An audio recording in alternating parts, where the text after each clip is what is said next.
That's right. You know what time it is.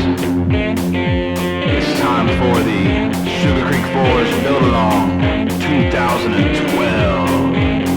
I got my hand on the fire, putting the fire to the steel. Come on, Sugar Creek Forest. Hey everybody, I hope you're doing well tonight. It's been a super busy season for me. I've been just working like crazy. I did a bunch of sales and customer service training this week, and was training on Friday and on Saturday, and it's Sunday, and I'm down in Columbus, Ohio. I'm working with a big company down here and doing an assessment center, and so I'm actually filming this in my hotel room. And this week, whenever I had like a minute or two, I would work on the knife, shoot a couple clips and a couple photos, and then downloaded those, and then tonight I'm just trying to put them together.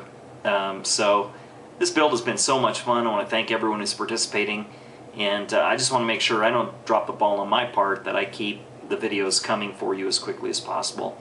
I'm going to try to keep this one as concise as possible. It might be a little longer just because I'm going to cover a couple of operations, and I'm going to try to eliminate any fluff, but I'm going to cover, after we heat treat, you're going to kind of sand in or grind in the bevels, clean them up and polish them just a little bit with sandpaper. So I want to cover that.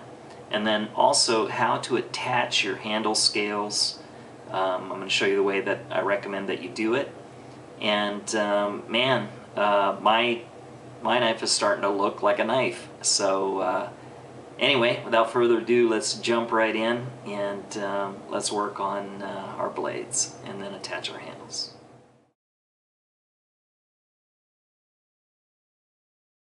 So the first thing I do to shape and sand this blade is to use my block of wood that's backed with some leather. And I just do at first some light sanding to get the discoloration off of the blade, and so that I can really see what I'm working on. And I don't like to go too coarse at this stage because the coarse paper does grind off steel, but it also leaves deeper scratches that are a little harder to get out when you're sanding and shaping hardened steel, heat-treated steel. I recommend starting out at about an 80 grit, and you can go coarser if you want, but I don't like to. An alternative way to sand is to use a hard flat surface like this surface plate in my shop. I've got a piece of sort of a pad, a rubber pad underneath, and I'm just grinding the blade back and forth on this emery cloth. I have a spray of WD-40 on there to make it go easier.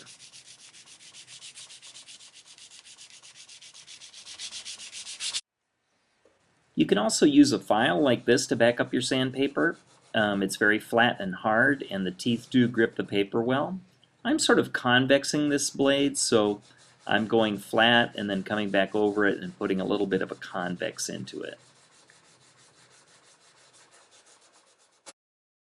As always, take your time with this. I like to sand perpendicular to the blade and then come back and sand parallel to the blade. This makes sure that I get my scratches out, especially when I change to a finer grit. I can tell if all of the coarser scratches are removed. When I'm ready to move to finer work, I use a smaller stick like this backed with suede. I put a squirt of WD-40 on the blade just to aid in the sanding process, and then I use this smaller tool to just go back and forth and start almost polishing on the blade. When I get to the final place where I'm really almost starting to polish, I start making sure that all of my scratches are going in one direction, and I pull like this instead of working back and forth, and it gives me a real nice straight scratch pattern, and has a real brushed nice appearance. Now I'll use some Scotch-Brite pads in the same way that I use the sandpaper for a nice satiny looking finish. So I do the same thing with the Scotch-Brite, put a little squirt of WD-40 on there, I back it with this pad, and then I make sure that my Scotch-Brite scratches are all very straight going back and forth. and I'll pull the last ones a little bit to make sure that, again, I have very straight, even scratch lines, and it'll end up looking something like this. Pretty happy with that blade. I was not going for a mirror polish, but more of a subdued satiny look, because that's kind of my favorite, especially on this style of knife.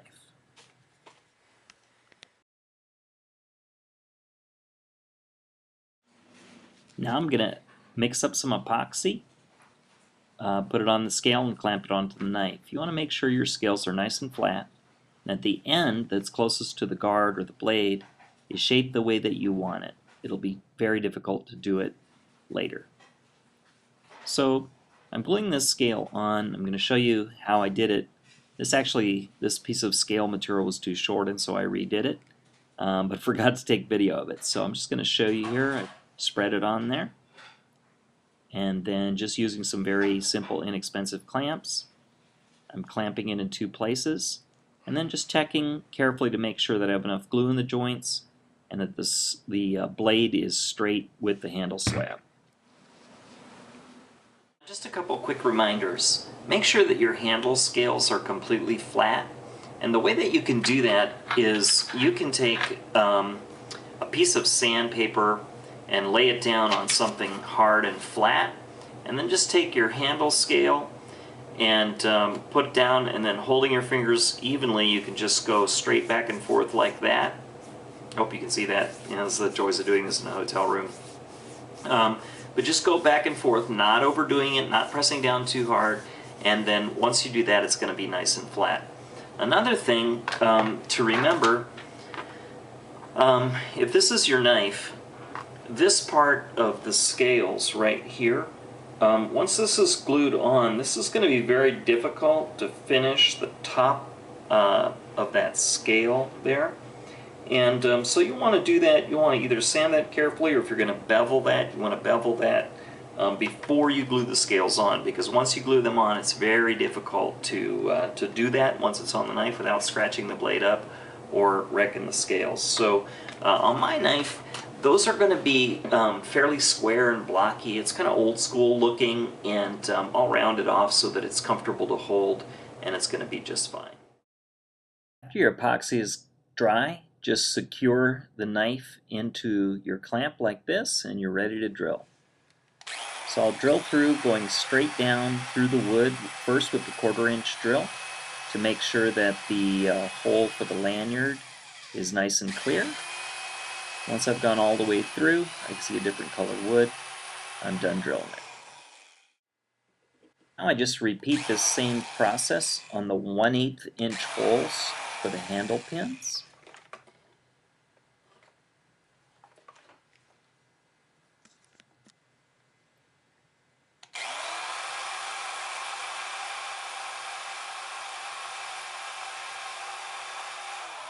And just like that, we have our first set of holes drilled.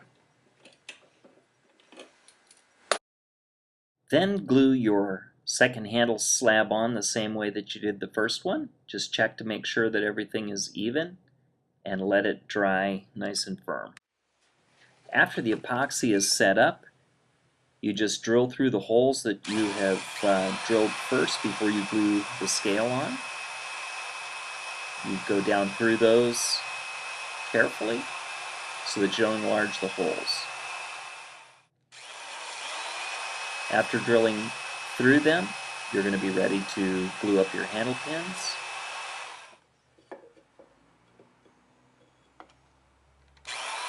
Make sure that when you're drilling out the lanyard tube for your thong hole, that you're very careful with this bigger drill bit. And there we have it. And now it's time to glue in our pins. You can see on my lanyard tube that I've filed a couple of little notches to hold glue and to hold it in a little bit better. I like to do this, it makes things a little more secure. I also dab a little bit of epoxy inside of the hole so that I've got lots of glue, and it also kind of lubricates the hole as the thong hole goes through. I want to put it in carefully so we don't split the handle material. And now just tap it through with a hammer, not hitting it too hard. Now I'm just going to repeat the same process with the 1/8 inch pins. I'm going to put some glue on them, some epoxy, and put them through the hole. Just repeat the process with the other pin. Some epoxy on it. Tap it carefully through the hole, and we're ready. After your epoxy sets up, protect your blade with some masking tape and some paper like I've done, and then just simply start filing your pins even. File them carefully and be careful not to gouge into your wooden scales. You can also file just very carefully on the last pin and on the lanyard too.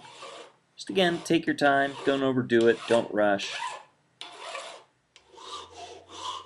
Now I'm just using a half-round file up close to my guard area just to get that curved piece done nicely. And you can also work with a smaller round file like I'm doing here, and just use this round file to get that contour as accurately as possible. After a little bit of filing or rasping, this is really starting to look like a knife. As you can see, I haven't completely finished this handle yet. I'll do that in the next video, but it really is starting to look like a knife. I think it's going to turn out well. Well,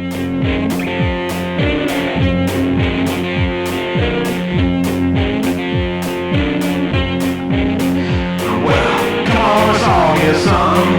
We're gonna have